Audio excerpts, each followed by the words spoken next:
नमस्कार विद्यार्थी मित्रांनो, आज आपण बघतोय आपलं विज्ञानमधील पहिलं प्रकरण गतीचे नियम. त्यामध्ये आपण बघणार आहे गती, विस्थापन आणि अंतर, त्वरण आणि न्यूटनचे गतिविषयक नियम आणि समीकरणे. तर आपण सुरुवात करूयात. वस्तूची गती, मोशन ऑफ ॲन ऑब्जेक्ट. तर गती म्हणजे काय असतं सांगा पाहू. खालीलपैकी कोणकोणत्या उदाहरणामध्ये तुम्हाला गतीची जाणीव होते? गती असणे व नसणे याचे स्पष्टीकरण तुम्ही कसे कराल? आता तुम्हाला इथं 4 उदाहरणं दिलेत त्यांनी, आणि त्यांनी तुम्हाला असं विचारले की ह्या उदाहरणामध्ये तुम्हाला नक्की कोणत्या उदाहरणात गतीची जाणीव होते, म्हणजे एखादी गोष्ट गतिमान असणं आणि नसणं याबाबतचं स्पष्टीकरण तुम्ही कसं कराल? तर ह्याच्या आधी आपण गतीचे नियम बघितले. 6वी इयत्तेमध्ये तुम्ही गतीचे नियम शिकलेले आहात किंवा गती आणि गतीचे प्रकार शिकलेले आहात. तर आता आपण बघणार आहोत पक्ष्यांचे उडणे. म्हणजे पक्षी आकाशामध्ये उडत आहेत, म्हणजे अर्थातच ते एका जागेवरून दुसऱ्या जागेवर जातात, म्हणजे पक्ष्यांचे उडणे याच्यामध्ये आपल्याला गती दिसून येते. थांबलेली रेल्वेगाडी, रेल्वे जी एके ठिकाणी थांबली आहे म्हणजे ती कोणत्याही प्रकारे एका ठिकाणाहून दुसऱ्या ठिकाणी विस्थापित होताना आपल्याला दिसत नाही, म्हणजे अर्थातच त्याच्यामध्ये गती नाही आहे किंवा त्यात थांबलेल्या रेल्वेगाडीमध्ये आपल्याला गतीची जाणीव होत नाही. हवेतून उडणारा पालापाचोळा. आता हवेतून उडणारा पालापाचोळासुद्धा एका ठिकाणाहून दुसऱ्या ठिकाणी हालचाल झालेली आपल्याला दिसून येते, म्हणजे त्याच्यामध्ये पण गती दिसून येते. आणि डोंगरावरती स्थिर असलेला दगड. आता डोंगरावरती स्थिर असलेला दगड याच्यामध्ये कोणत्याही प्रकारची हालचाल दिसून येत नाही, म्हणजे तो एका ठिकाणी स्थिर आहे त्यांनी सांगितलं, म्हणजे त्यामध्ये आपल्याला गती दिसून येत नाही. तर अशी आणखीन उदाहरणं तुम्ही पण बघा की आपल्या आजूबाजूला दिसणाऱ्या गोष्टींमध्ये कोणत्या गोष्टी असतात ज्या गतिमान असतात किंवा ज्याच्यामध्ये तुम्हाला गतीची जाणीव होते, आणि अशा कोणत्या गोष्टी आहेत ज्या स्थिर असतात किंवा ज्यांच्यामध्ये गती नसते. आणि अर्थातच तुम्ही त्याचं स्पष्टीकरण देण्याचाही प्रयत्न करा की असं का आहे. दैनंदिन जीवनात आपण विविध वस्तूंची गती पाहतो. काही वेळा वस्तूंची गती आपण प्रत्यक्ष पाहू शकत नाही, जसे की वाहणारा वारा. वरील उदाहरणाप्रमाणे इतर अनेक उदाहरणे आपल्याला सांगता येतील, ती कोणती? म्हणजे आता बघा आपल्या आजूबाजूला असणाऱ्या बऱ्याच गोष्टी, म्हणजे रस्त्यावर खेळणारी मुले किंवा इकडं तिकडं फिरणारी जनावरे किंवा अनेक व्यक्ती ज्या हलत असतात, हलणारी वाहने किंवा धावणारी वाहने, बऱ्याच गोष्टी आहेत ज्या आपण बघू शकतो, जी गतीची उदाहरणे आहेत असं आपण म्हणू शकतो. दैनंदिन म्हणजे आपल्या रोजच्या जीवनात आपल्याला बघायला मिळतात. काही वेळा वस्तूंची गती आपण प्रत्यक्ष पाहू शकत नाही, जसं की वाहणारा वारा. आता वाहणारा वारा आपण सगळ्यांनी म्हणजे ऑब्झर्व केलेला असतो. पावसाळ्याच्या दिवसामध्ये किंवा उन्हाळ्याच्या दिवसामध्ये जोराने वारा वाहत असतो, जो आपल्याला फील होतो, त्याचा अनुभव आपण घेऊ शकतो, पण तो हलताना आपल्याला दिसत नाही. तर अशी काही उदाहरणे आहेत जी गतिमान असतात पण आपण प्रत्यक्ष डोळ्यांनी पाहू नाही शकत. तर अशी ही उदाहरणं आहेत. अशी अनेक उदाहरणं तुम्हालासुद्धा सांगता येतील की कोणत्या वस्तू गतिमान आहेत किंवा कोणत्या वस्तू गतिमान नाही. तर तुम्ही ती आठवून लिहून काढायचा प्रयत्न करा, विचार करा. बसमधून तुम्ही प्रवास करीत आहात, तुमच्या शेजारी बसलेली व्यक्ती गतिमान आहे का? आता तुम्ही बसमधून चाललाय, बसमध्ये तुम्ही एका ठिकाणी स्थिर बसलाय, पण बस जी आहे ती गतिमान आहे. बस एका ठिकाणाहून दुसऱ्या ठिकाणी काही ठराविक गतीने चाललेले आहे. मग तुम्ही आणि तुमच्या शेजारी बसलेली व्यक्ती, तर तुमच्या शेजारी बसलेली व्यक्ती ही गतिमान आहे का? याचं उत्तर तुम्ही देऊ शकता का? की ती व्यक्ती स्थिर आहे, बसमध्ये ती स्थिर बसली आहे, पण बस जी आहे ती गतिमान आहे. मग ती व्यक्ती स्थिर आहे की गतिमान आहे? तर या प्रश्नाचं उत्तर विचार करून लिहा. अर्थातच विचार करा असं तुम्हाला सांगितलं, याचा अर्थ तुम्ही विचार करून याचं उत्तर लिहायचं आहे, तुमच्या शिक्षकांनी नाही. त्यामुळं विचार करून या प्रश्नाचं उत्तर लिहायचा प्रयत्न करा. एखादी वस्तू गतिमान आहे किंवा नाही हे निश्चित करण्यासाठी तुम्हाला कोणकोणत्या बाबीचा विचार करावा लागतो? म्हणजे आता कोणतीही एखादी वस्तू, जसं मी तुम्हाला म्हटलं की वारा वाहतो, आपल्याला वाहताना तो जाणवतो, म्हणजे हवेत झाडं हलत असतात, पालापाचोळा उडत असतो, रशीवर सुकायला टाकलेली कपडे असतात ते हलत असतात, म्हणजे ह्या बऱ्याचशा गोष्टी असतात ज्या आपल्याला हलताना दिसतात, ज्याच्यावरून आपण म्हणू शकतो की वारा वाहतोय. म्हणजे हवा जी आहे ती गतिमान आहे. तसं एखादी वस्तू गतिमान आहे किंवा नाही हे निश्चित करण्यासाठी तुम्ही कोणकोणत्या बाबीचा विचार कराल? म्हणजे एखादा मुलगा ग्राउंडवरती खेळतोय, समजा तो पळतोय इकडून तिकडे, म्हणजे त्याची हालचाल होते, कोणत्याही दोन बिंदूमधून त्याचं विस्थापन होतं असं आपण म्हणू. तो एका ठिकाणावरून दुसऱ्या ठिकाणी जातो आणि त्याची हालचाल झाली किंवा त्याने त्याची जागा बदलली म्हणजे तो गतिमान आहे. तसं मग बाकीच्या गोष्टींचा जर विचार केला आपण इतर कोणत्याही, तर मग त्या वस्तू गतिमान आहेत किंवा नाहीत हे निश्चित करण्यासाठी तुम्ही कोणकोणत्या बाबींचा विचार कराल. गती ही एक सापेक्ष कल्पना आहे, हे तुम्ही मागील इयत्तेमध्ये शिकला आहात. सापेक्ष म्हणजे तुम्हाला रिलेटेड असणारी असं आपण म्हणू, रिलेटेड तुमच्या रिलेटेड असणारी एखादी वस्तू. म्हणजे आता बघा, तुम्ही बसमध्ये बसलाय, तुमची बस मूव्हिंग आहे किंवा गतिमान आहे, तर रस्त्याने जाताना झाडं जी दिसतात तुम्हाला पाठीमागं, तुम्हाला वाटतं की ती झाडं हलत आहेत किंवा ती पाठीमागे मूव्ह होत आहेत किंवा ती झाडं गतिमान आहेत. म्हणजे तुमच्या रिलेटिव्ह बाकीच्या वस्तूंची हालचाल आपल्याला दिसत असते. म्हणून गती ही एक सापेक्ष गोष्ट आहे किंवा सापेक्ष संकल्पना आहे. जर एखादी वस्तू सभोवतालच्या संदर्भात तिची जागा बदलत असेल तर ती गतिमान आहे असं म्हणतात. जर एखादी वस्तू सभोवतालच्या संदर्भात, म्हणजे आता बघा, तुम्ही एके ठिकाणी स्थिर आहात, तुमच्या समोरून एखादी बस निघून गेली, तर तुमच्या संदर्भात त्या बसने तिची जागा बदलली आहे म्हणजे ती गतिमान आहे. तुम्ही एके ठिकाणी उभे आहात आणि वारा वाहतोय, एखादा कागदाचा कपटा उडून त्या वाऱ्यासोबत वाहत वाहत वाहत चालला आहे, तर तुमच्या सापेक्ष त्या कागदाच्या कपट्याने जागा बदलली म्हणजे तो कागद आहे तो गतिमान आहे किंवा वारा वाहतोय. तर गती ही जी आहे ती एक सापेक्ष संकल्पना आहे.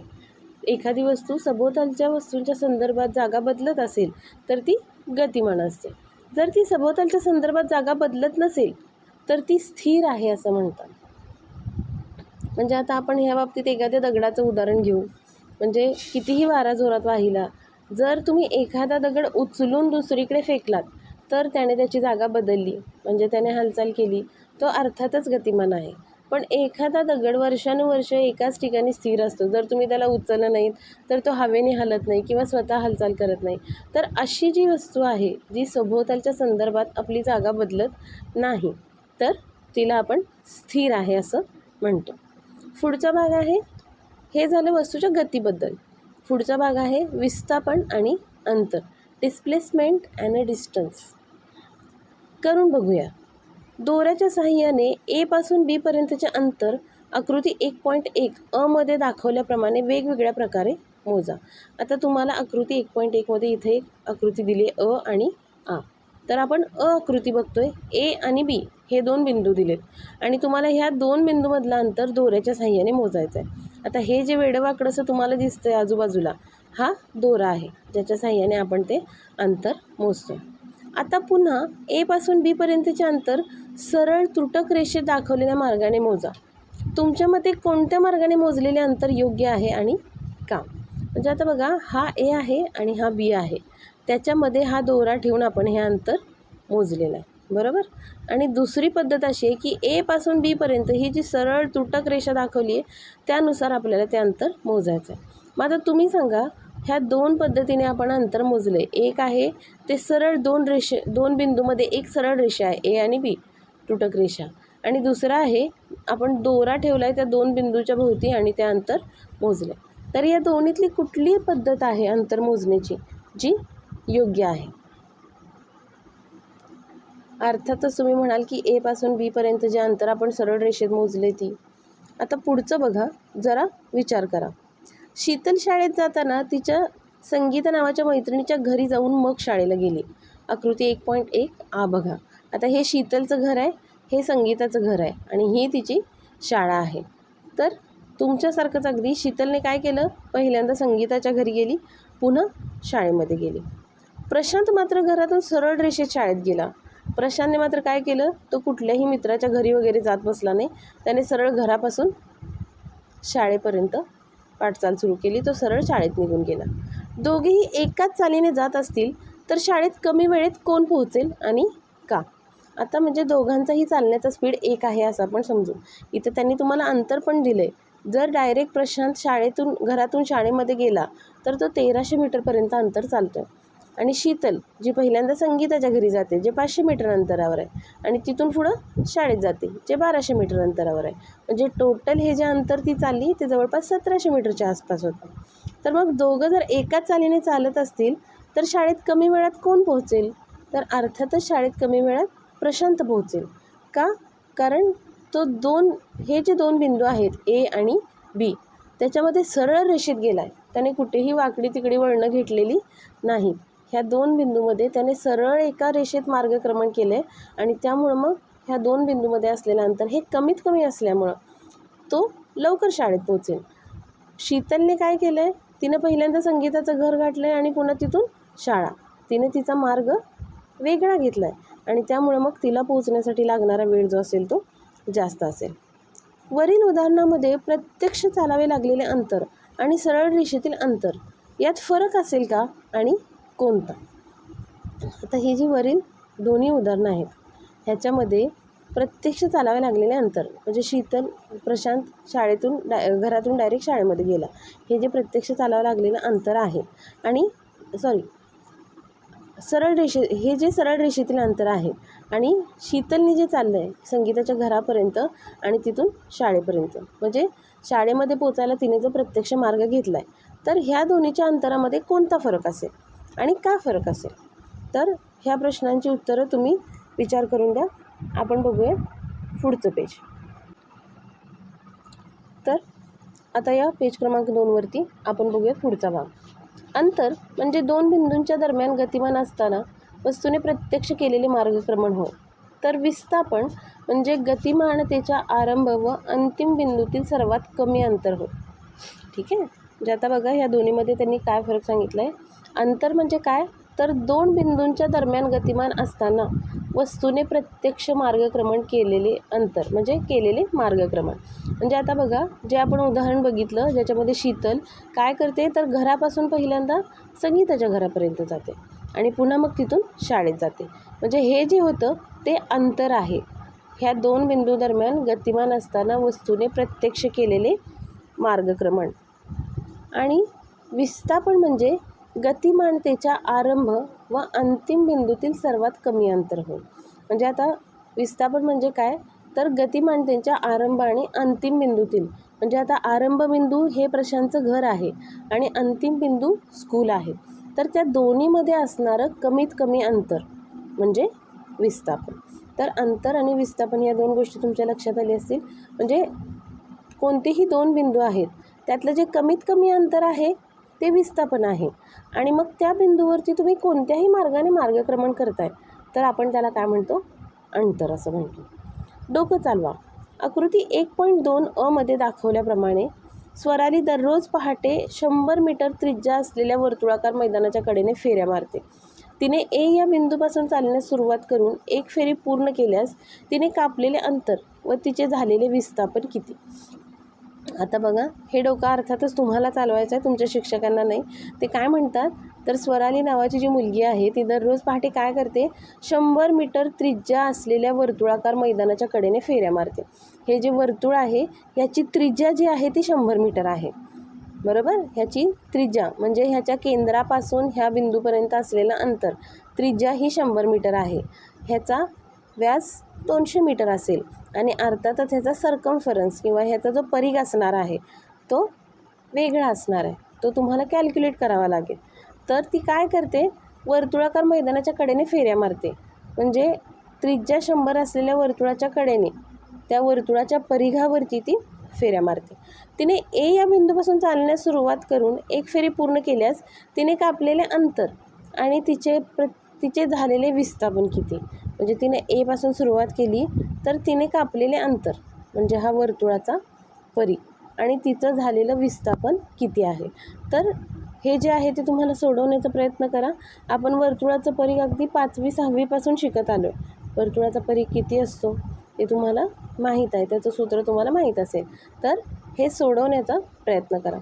आकृती 1.2 आ मध्ये दाखवल्याप्रमाणे समजा एक गाडी पी या बिंदूपासून निघून क्यू या ठिकाणापर्यंत गेली व पुन्हा पी या ठिकाणी परत आली तर तिने कापलेले अंतर आणि तिचे झालेले विस्थापन किती? म्हणजे आता बघा गाडी पीमध्ये आहे आणि पी आणि क्यू या दोन बिंदूंच्या दरम्यान फिरते. पहिल्यांदा पीपासून सुरुवात करून गाडी क्यूपर्यंत गेलेली आहे आणि क्यूपासून पुन्हा गाडी पीपर्यंत आलेली आहे आणि ह्या दोन बिंदूमधलं अंतर 360 मीटर आहे. बरोबर. तर तिने कापलेले अंतर आणि तिचे झालेले विस्थापन किती. ह्या गाडीने अंतर किती कापलं आहे, म्हणजे जाताना गाडी 360 मीटर गेली आणि क्यूपासून पीपर्यंत येताना गाडी 360 मीटर आली, तर तिने कापलेलं अंतर किती झालं आणि त्या गाडीचं विस्थापन किती झालं. तर हे सुद्धा तुम्ही सोडवण्याचा प्रयत्न करा. एखाद्या वस्तूचे विस्थापन 0 असले तरी त्या वस्तूने प्रत्यक्षात कापलेले अंतर 0 नसू शकते. म्हणजे एखाद्या वस्तूचे विस्थापन 0 असले, जर कोणत्याही 2 बिंदूमध्ये असणारा अंतर जे डायरेक्ट अंतर आहे, आपण बघितलं विस्थापन म्हणजे काय, तर गतिमानतेच्या आरंभ व अंतिम बिंदूतील सर्वात कमी अंतर होय. ठीक आहे, गतिमानतेच्या आरंभ आणि अंतिम बिंदूतील सर्वात कमी अंतर. म्हणजे आता ह्या उदाहरणात तुम्ही जर बघितलं तर हा आरंभ बिंदू आहे 1, बरोबर, आणि फिरून पुन्हा मग ही जी स्वराली आहे ती पुन्हा ए जवळच येते, म्हणजे ह्याचा अंतिम बिंदूसुद्धा तोच आहे. तर आरंभ बिंदू आणि अंतिम बिंदूमध्ये काहीच फरक नाही, बरोबर. जर आरंभ बिंदू आणि अंतिम बिंदू एकच असेल तर त्याच्यामध्ये काहीही अंतर नसणार आहे, म्हणजे ते अंतर 0 असणार आहे. पण तरी पण स्वराली त्यासाठी आरंभ बिंदूपासून अंतिम बिंदूपर्यंत येण्यासाठी ह्या परिघा एवढा अंतर कापते. तुमच्या लक्षात येते का बघा. म्हणजे विस्थापन जरी 0 असलं तरी प्रत्यक्षात कापलेलं अंतर हे 0 नाही, कारण आरंभ बिंदू आणि अंतबिंदू एकच आहे. त्यामुळं मग इथं विस्थापन आपण म्हणू शकत नाही, पण आरंभ बिंदूपासून अंतिम बिंदूपर्यंत येण्यासाठी या परिघा एवढं अंतर तिनं क्रॉस केलं आहे, म्हणजे मग ते अंतर 0 नाही आहे. तसंच इथं पण बघा, पीपासून क्यूपर्यंत गेली आहे, म्हणजे पी हा तिचा आरंभ बिंदू आहे आणि पुन्हा 360 मीटर क्यू अंतरावर क्यूपर्यंत जाऊन पुन्हा आणखीन क्यू बिंदूपासून पीपर्यंत गाडी परत आली आहे 360 मीटर. म्हणजे 360 आणि 360 जवळपास 720 मीटर अंतर गाडीने कापलं आहे, पण तिचा आरंभ बिंदू आणि अंतबिंदू एकच आहे. गाडीचं जे आरंभ बिंदू आहे जिथून गाडीने चालायला सुरुवात केली आणि जो अंतिम बिंदू आहे तो एकच आहे, म्हणजे त्यातलं अंतर हे जवळपास 0च आहे, बिंदू एकच असल्यामुळं, बरोबर. पण तरीही गाडीने 720 मीटरचं अंतर कवर केलं आहे. म्हणजे एखाद्या वस्तूचं विस्थापन जरी 0 असलं तरी त्या वस्तूने प्रत्यक्षात कापलेलं अंतर हे 0 नसू शकतं. ह्या 2 उदाहरणावरून तुमच्या लक्षात येईल आरंभ बिंदू आणि अंतिम बिंदू ह्यातलं सर्वात कमी जे अंतर आहे ते विस्थापन असतं. आता आरंभ बिंदू आणि अंतिम बिंदू एकच आहे, म्हणजे विस्थापन 0 आहे असं आपण म्हणू शकतो. पण तरीही गाडीने 720 मीटर अंतर कापलं आहे आणि त्यामुळे मग काय होतं, एखाद्या वस्तूचे विस्थापन 0 जरी असले तरी त्या वस्तूने प्रत्यक्षात कापलेलं अंतर हे 0 नसतं. पुढचा भाग आहे चाल आणि वेग, स्पीड अँड वेलॉसिटी. थोडं आठवा, सदिश वेक्टर्स व अदिश स्केलर्स राशी म्हणजे काय. आता हे सुद्धा तुम्ही 7वीमध्ये शिकलेले आहात, वेक्टर्स क्वांटिटी आणि स्केलर्स क्वांटिटी. सदिश राशी आणि अदिश राशी म्हणजे काय. सदिश ज्या राशी व्यक्त करण्यासाठी तुम्हाला परिमाण आणि दिशा दोन्हीची गरज लागते त्यांना सदिश राशी असं म्हणतात. अदिश किंवा स्केलर क्वांटिटी म्हणजे ओन्ली मॅग्निट्यूड. ज्या राशी स्पष्ट करण्यासाठी तुम्हाला फक्त परिमाणाची गरज असते, त्याच्या दिशेची गरज नसते, त्यांना अदिश राशी असं म्हणतात. दुसरं, अंतर डिस्टन्स, चाल स्पीड, वेग वेलॉसिटी, वेळ टाईम, विस्थापन डिस्प्लेसमेंट यातील सदिश व अदिश राशी कोणत्या आहेत. तर ह्या ज्या सगळ्या आहेत दिलेल्या, अंतर, चाल, वेग, टाईम, डिस्प्लेसमेंट यातल्या सदिश आणि अदिश राशी कोणत्या. जसं मी आता तुम्हाला सांगितलं, सदिश राशी म्हणजे जे सांगण्यासाठी परिमाण आणि दिशा दोन्हीची गरज असते. अदिश राशी म्हणजे ज्या सांगण्यासाठी किंवा व्यक्त करण्यासाठी फक्त परिमाणांची गरज असते. तर त्यानुसार तुम्ही ठरवा की ह्या ज्या दिलेल्या आहेत ह्यामधल्या सदिश राशी कोणत्या आणि अदिश राशी कोणत्या. चाल बरोबर, कापलेले एकूण अंतर डिवायडेड बाय लागलेला एकूण कालावधी. चाल किंवा स्पीड म्हणजे काय, तर तुम्ही कापलेले एकूण अंतर आणि लागलेला भागिले किंवा डिवायडेड बाय लागलेला एकूण कालावधी.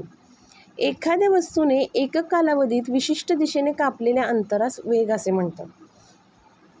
एखाद्या वस्तूने एकक कालावधीत विशिष्ट दिशेने कापलेल्या अंतराला वेग म्हणतात. म्हणजे कोणतीही एखादी वस्तू आहे, आपण एक गाडी म्हणू, एकक कालावधीत म्हणजे एका तासामध्ये विशिष्ट दिशेने म्हणजे एका ठिकाणाहून दुसऱ्या ठिकाणी एका दिशेने कापलेल्या अंतरास वेग किंवा वेलॉसिटी असं म्हणतात. या ठिकाणी एकक कालावधी म्हणजे 1 सेकंद, 1 मिनिट, 1 तास इत्यादी असू शकतो. मोठ्या एककात कालावधी मोजल्यास 1 वर्ष हा देखील एकक कालावधी असतो. ठीक आहे. तर कालावधी हा जो आहे जो आपण मोजतोय तो अगदी 1 सेकंद, 1 मिनिट किंवा 1 तास असू शकतो. जर आपल्याला मोठ्यामध्ये म्हणजे आता बघा लाईट इयर हा जर कन्सेप्ट तुम्ही ऐकला असेल तर 1 प्रकाश वर्ष म्हणजे एका वर्षात प्रकाश जितकं ट्रॅव्हल करतो तो वेळ. त्यामुळे जर मोठ्या कालावधीसाठी किंवा मोठ्या एककात जर कालावधी मोजायचा असेल तर आपण 1 वर्ष हा सुद्धा एकक कालावधी घेऊ शकतो. एकक कालावधीत होणाऱ्या विस्थापनाला वेग असं म्हणतात. एकक कालावधीमध्ये होणाऱ्या विस्थापनाला वेग असं म्हणतात. ही सगळी सूत्र तुम्ही लक्षात ठेवणं गरजेचं आहे. चाल म्हणजे काय तर कापलेले एकूण अंतर आणि लागलेला एकूण कालावधी. म्हणजे आता बघा तुमची शाळा तुमच्या घरापासून 1 किलोमीटर अंतरावरती आहे. तर तुम्ही कोण सायकल घेऊन जात असेल, कोण बसने जात असेल, कोणी चालत जात असेल. आपण चालत जाणारा एखादा विद्यार्थी गृहीत धरू तर कापलेले एकूण अंतर किती आहे 1 किलोमीटर. घरापासून शाळेपर्यंत जाण्यासाठी कोणत्याही एका विद्यार्थ्याला 1 किलोमीटर जाण्यासाठी समजा एखाद्याला 1 तास लागतो. तर तो एका तासामध्ये 1 किलोमीटर अंतर पार करतो. समजा कुणी जोरात जात असेल स्पीडमध्ये पळत तर त्याला अर्धा तास लागत असेल. म्हणजे तो अर्ध्या तासामध्ये 1 किलोमीटर अंतर कव्हर करतो. म्हणजे कापलेले एकूण अंतर आणि लागलेला वेळ यानुसार त्यांचा स्पीड किंवा चाल ठरते. वेग म्हणजे विस्थापन आणि वेळ. आपण एकूण अंतर आणि विस्थापन ह्या 2 वेगळ्या क्वांटिटी घेतो आहे. त्यामुळे मग चाल आणि वेग ह्या 2 वेगळ्या क्वांटिटीमध्ये फरक पडतो. चालीमध्ये आपण काय घेतो आहे तर कापलेले एकूण अंतर आणि वेगामध्ये आपण काय घेतो आहे तर विस्थापन. आरंभ बिंदू आणि अंतिम बिंदू यातलं कमीत कमी असणारं अंतर. वेग बरोबर विस्थापन डिवायडेड बाय वेळ. नेहमी लक्षात ठेवा चाल आणि वेग यांची एकके सारखीच असतात. ती SI पद्धतीत मीटर पर सेकंड आणि CGS पद्धतीत सेंटीमीटर पर सेकंड आहेत. म्हणजे आता बघा चाल आणि वेग इथे पण आपण अंतर घेतले कापलेले एकूण अंतर आणि लागलेला एकूण कालावधी. तर ह्याचं जे एकक आहे अंतराचं एकक सेंटीमीटर आणि कालावधीचं एकक सेकंद. तर सेंटीमीटर पर सेकंड हे CGS पद्धतीमधलं. आपण ही पद्धती पण शिकलेलो आहोत SI पद्धती आणि CGS पद्धती. तर सेंटीमीटर पर सेकंड हे CGS पद्धतीमधलं एकक आहे आणि मीटर पर सेकंड हे SI पद्धतीमधलं एकक आहे. लक्षात ठेवा आपण दोन्ही ठिकाणी अंतरच घेतो आहे. पण चालीमध्ये आपण एकूण कापलेलं अंतर घेतलं आहे आणि वेगामध्ये आपण विस्थापन घेतलं आहे. आरंभबिंदू आणि अंतिम बिंदूमधलं शॉर्टेस्ट असणारं अंतर. आणि त्यामुळं चाल आणि वेग या दोन्हीची एककं जी आहेत ती सारखीच आहेत. चाल अंतराशी संबंधित आहे तर वेग विस्थापनाशी संबंधित आहे. चाल ही जी आहे ती अंतराशी संबंधित आहे. म्हणजे आता आपण हा भाग बघितला एका पॉईंटपासून या परिघा एवढा अंतर तिने क्रॉस केलं. हे क्रॉस करायला तिला 1 तासाचा वेळ लागला. तर ही तिची चाल झाली. ही तिची स्वरालीची चाल झाली किंवा हा तिचा स्पीड झाला. आता ह्या पॉईंटपासून Q पॉईंटपर्यंतचं अंतर बघा 360 मीटर आहे. तर ह्या पॉईंट P पासून Qपर्यंत समजा ती एका तासामध्ये एवढं अंतर चालून जाते. तर हे तिचं विस्थापन झालं. हा आरंभ बिंदू आणि हा अंतिम बिंदू ह्या 2 बिंदूमध्ये तिनं केलेलं जे काही मार्गक्रमण आहे किंवा जे काही ती चालत गेली आहे ते तिचं विस्थापन झालं. तर हे अंतर 360 मीटर छेद तिला लागलेला वेळ डिवायडेड बाय तिला लागलेला वेळ जो काय असेल 1 तास 2 तास 3 तास ती तिची वेलॉसिटी किंवा वेग आहे. तर चाल ही अंतराशी संबंधित असते आणि वेग हा विस्थापनाशी संबंधित असतो. गती सरळ रेषेत असेल तर चाल आणि वेग यांची मूल्य सारखेच असते. गती जर सरळ रेषेत असेल तर चाल आणि वेग यांचे मूल्य सारखेच असते. म्हणजे आता ही गोष्ट लक्षात घ्या सरळ रेषेत आता P पॉईंटपासून Q पॉईंटपर्यंत जायचं आहे असं समजा. ठीक आहे. तर गती सरळ रेषेत आहे म्हणजे याचा अर्थ काय तर P पासून Qपर्यंत सरळ रेषेत आपण गेलो. ठीक आहे. तर P हा आरंभ बिंदू आहे आणि Q हा अंतिम बिंदू आहे. म्हणजे P पासून Qपर्यंत आपण सरळ रेषेत गेलो आहे. तर हे जे अंतर आपण कापलं आहे तेच आपलं विस्थापन आहे, कारण हे आरंभ बिंदू आणि अंतिम बिंदूमधलं अंतर आहे. आणि त्यामुळे गती जर सरळ रेषेत असेल तर चाल आणि वेग यांचं मूल्य सारखं असतं. अन्यथा ते वेगवेगळे असू शकतात. म्हणजे आता समजा हा P आहे आणि हा Q आहे. ह्या दोन बिंदूपर्यंत सरळ चालत गेलो तर ते जे झालं ते आपलं विस्थापन झालं. त्यावरून जी निघेल ती आपली गती निघेल. समजा P पासून कोणीतरी इथं Z पॉईंटवरती गेलं, पुन्हा इकडं Y पॉईंटवरती गेलं, पुन्हा Q पॉईंटवरती गेलं. म्हणजे आरंभ बिंदूपासून अंतिम बिंदूपर्यंत गेलेत, पण त्यांनी मार्ग बदलला आहे, तो सरळ रेषेत नाही आहे. त्यामुळे मग चालीची जी किंमत आहे ती वेगळी असू शकते, किंवा स्पीड जो आहे तो वेगळा असू शकतो आणि वेलॉसिटी जी आहे ती वेगवेगळी असू शकते. एकक वेळेत होणाऱ्या विस्थापनाला वेग असे म्हणतात. एकक वेळेत, युनिट टाईम हे जे आहे ते महत्त्वाचं आहे. आपण विस्थापन वेग कन्सिडर करताना किंवा वेग कॅल्क्युलेट करताना विस्थापनासोबत जो वेळ घेतो आहे एकक वेळ, तर त्या वेळेत होणाऱ्या विस्थापनाला आपण वेग असं म्हणतो. तर हा आपला विज्ञानाचा पहिला व्हिडिओ आहे. तुम्ही पूर्ण व्हिडिओ बघा, शांततेत ऐकून घ्या. काही गोष्टी किंवा कन्सेप्ट क्लिअर होत नसतील तर अर्थातच तुम्ही त्याच्यावरती कमेंट करा, मला मेसेज करा आणि व्हिडिओ शेअर करा, लाईक करा आणि सबस्क्राईब करा. आपण भेटूयात पुढच्या व्हिडिओमध्ये. तोपर्यंत याचा अभ्यास करा. थँक्यू.